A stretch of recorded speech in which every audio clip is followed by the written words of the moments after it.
What's going on, Philly Sports Report Nation? I'm your host, Don Castiel, and I'm here with PSRN. PSRN stands for Philly Sports Report Nation. Philly Sports Report Nation is a media sensation where we talk all Philly sports. Make sure to follow us on Instagram at p.s.r.n_. We love to see our followers get involved in the chat in our Instagram. We love when people answer to our polls on our Instagram story. So make sure to follow us on Instagram for more content just like this one. Today we're going to be ranking the top 10 NBA teams after free agency. And for those of you who don't know, I made this channel and I made the Instagram because I talk sports way too much. Way too much. And therefore, I created this podcast so I can talk to viewers who also like to listen to sport, to listen and talk about sports way too much. So be sure to subscribe. Be sure to follow us on Instagram. And today I'm rocking solo, so no Thomas, no Kyle, no Connor, just me today. So I also got a new mic. I hope you guys like the audio on the mic. If there's a problem, be sure to let me know. With that being said, let's jump right into this. And starting in at number 10, I placed the Utah Jazz. I have a lot of respect for the Utah Jazz. In fact, I love watching them play. I love the roster. I love Rudy Gobert. He's one of my favorite centers in the league. Donovan Mitchell, he's a player that I think has some incredible potential and he'll reach some incredible heights later in his career. They also added Bogdanovic, great shooter. I think that they had a really solid offseason with also bringing in Mike Conley. And I think the Jazz, I think they'll be a solid team. I don't think they'll be a 50-win team again. Maybe 45 wins. They could prove me wrong with that. But I think the Jazz, if they have the right pieces at the right time, I think they can make a decent playoff push. And I'm excited to see them play. So let's move on. At number 9, we have the Celtics. A lot of you guys are going to disagree with me on this. The Celtics are a team that I think are a disaster. They are a disaster.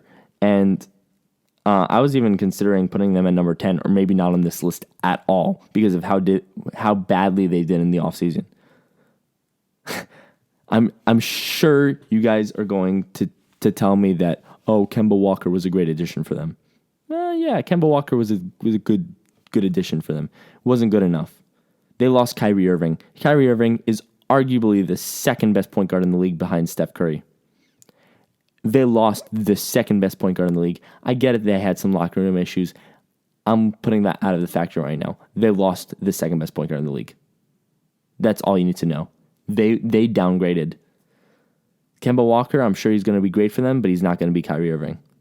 They also lost Al Horford, who's never missed a playoff with them. He was their secret weapon on offense and defense. They lost 2 major players. Oh, and by the way, who they replaced Al Horford with? Enes Kanter. The most mediocre center in the league. They had a horrible offseason. And I don't know how to justify losing Kyrie Irving and replacing it with Kemba Walker. I don't think that's going to be good for them. And this is just a fun fact that I saw. I'm pretty sure ESPN posted this earlier on their Instagram. This shocked me. Kemba Walker and Gordon Hayward, a player who came off the bench most of the season last year, Kemba Walker and Gordon Hayward was worth more than LeBron James and Anthony Davis. They are throwing money at these players that I don't see them winning with. I don't see them winning with Gordon Hayward. When I think of the Celtics, I don't think, Gordon Hayward is going to be great for them, because I don't think Gordon Hayward's going to be good this season. He was coming off the bench most of the season last year, so I don't expect anything from the Celtics. In fact, I expect a first round outage by them. don't expect anything good from the Celtics. All right, moving on. Let's go to number 8. Number 8, I had ranked the Blazers. The Blazers is a team that I honestly love watching. They're a team with a lot of fun players to watch, and I loved watching them throughout the playoffs. I was really, really rooting for them the entire playoff stretch. Damian Lillard is such a fun player to watch. He's so athletic, and I think he's a great leader for this team. Oh, and they also signed, and I believe this could be an X factor, they signed Hassan Whiteside. And I'm not sure if they signed or traded for him. I'm pretty sure they traded for him, but it doesn't matter. I think that him being on a new team, I know he's been quiet for a couple years now, but I think him being on a new team, that could be a new start for him. That could be a renewal for him. He could have a breakout season this year, and I believe that. And if he does, I think Portland could be an unreal team. I mean, after the playoff push last year, I'm convinced that Portland is one of the best teams in the West. And I know I put them at number 8 because they still have a lot of question marks on how they're going to function, especially after giving Lillard such a mega contract. So, I put the Blazers at 8. Number 7, the Denver Nuggets. Okay, just for the record, I saw ESPN put the Denver Nuggets at number 2. ESPN was basically telling me that they think that the Denver Nuggets is the second best team in the NBA. I don't want anybody to come up to my face and tell me that they think that the Denver Nuggets is the second best team in the NBA, because they're not.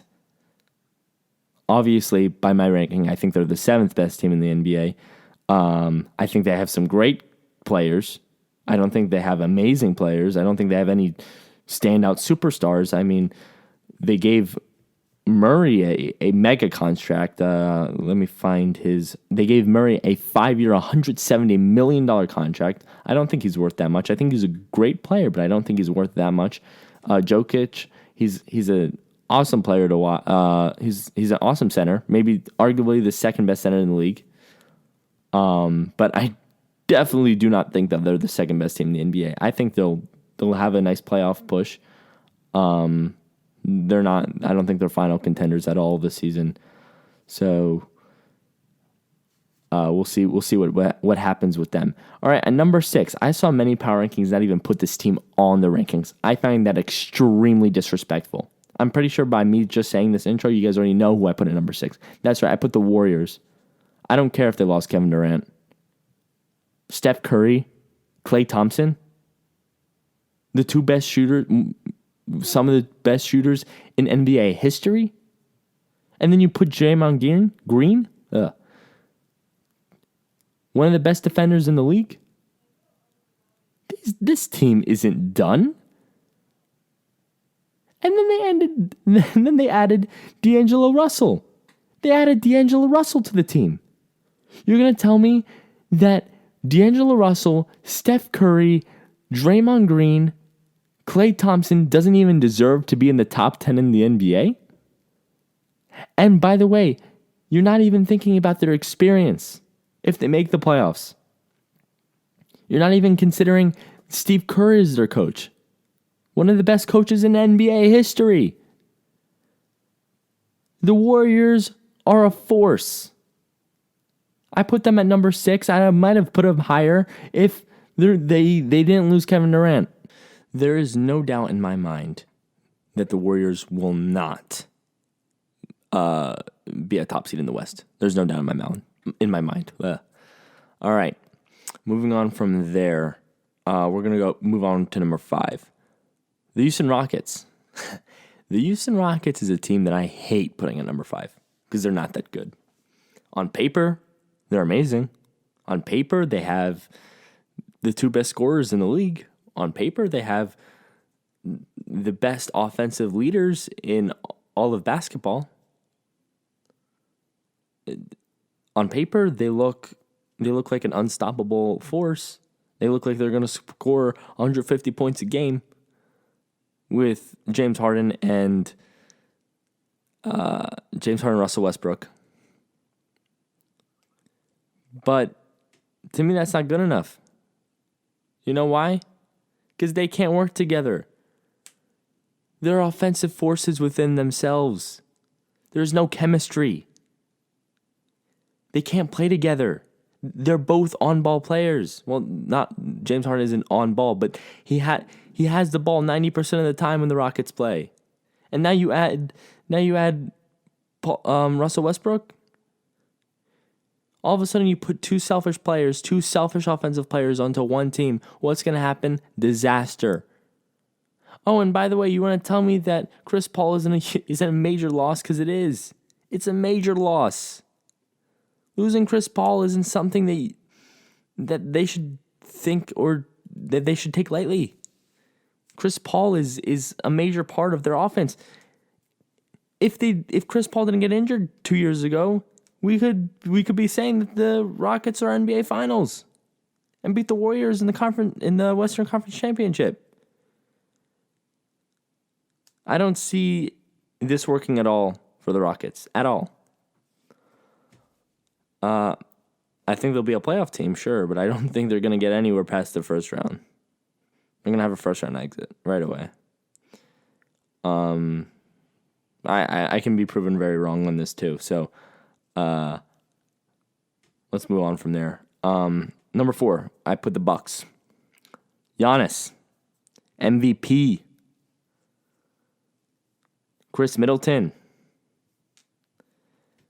Brook Lopez, George Hill. The team looks good.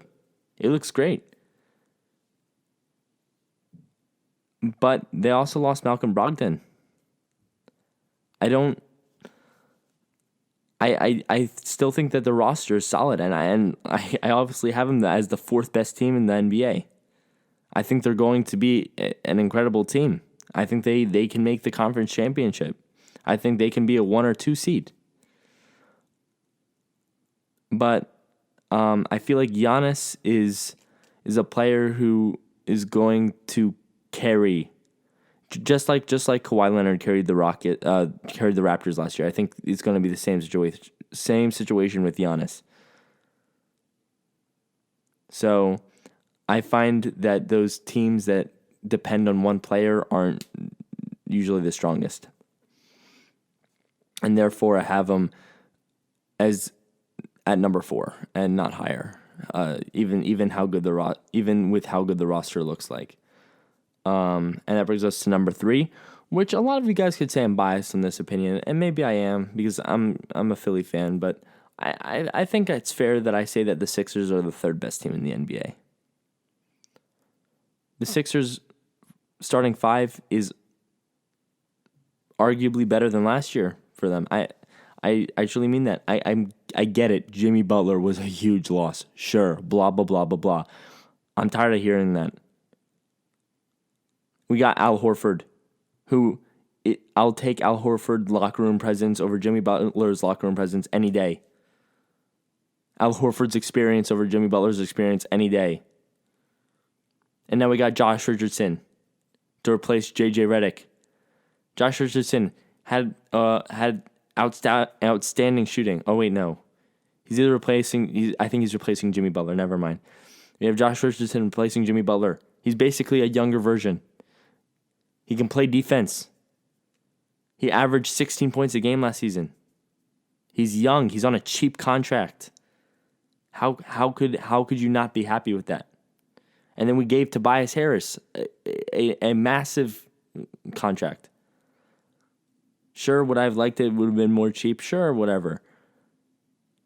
But at the end of the day, Tobias Harris, he's a solid 3-point shooter. He's a solid defender. He's a solid player all around. And I think he's going to be with us and succeed with us. And then you have Ben Simmons getting a massive contract. And then you have a Joel Embiid, the best center in the league, without a doubt. So yes, I do think that the Sixers have maybe the best starting lineup. And I think we can even make a very, very, very, very deep playoff push. Maybe even to the finals. But I don't want to jinx anything. All right, let's move on. Number 1 and number 2, I want to put a hold on for a second. Because I expect to get some criticism for not adding 2 teams into this list. First one, the Nets. I want to put the Nets on this list. I really do. Kevin Durant and Kyrie Irving, they're going to be great. But Kevin Durant isn't playing yet, and I don't know how he's going to come back from his Achilles tear. A lot of players don't come back the same, especially from at that age. But until I don't see Kevin Durant healthy, until I don't see him practicing and ready to go on the court, I'm not going to put him on this list. Although Kyrie Irving is a great player and a great point guard, I don't think Kyrie Irving by himself can lead the Nets. I think they'll make the playoffs, but I don't think they'll be good.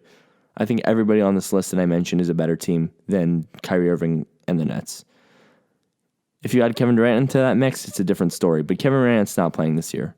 So I didn't want to add them into this list. And the other team I wanted to mention is the Rockets. I mean, oh my God, the Raptors. I get it. They just won the championship. Sure, it was a one-time thing. It's not going to happen again. Not without Kawhi Leonard. Kawhi Leonard literally took that team to the finals by himself. I doubt they'll even make the playoffs this year.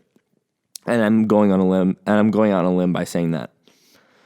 So I just wanted to make that clear before I gave my top 2.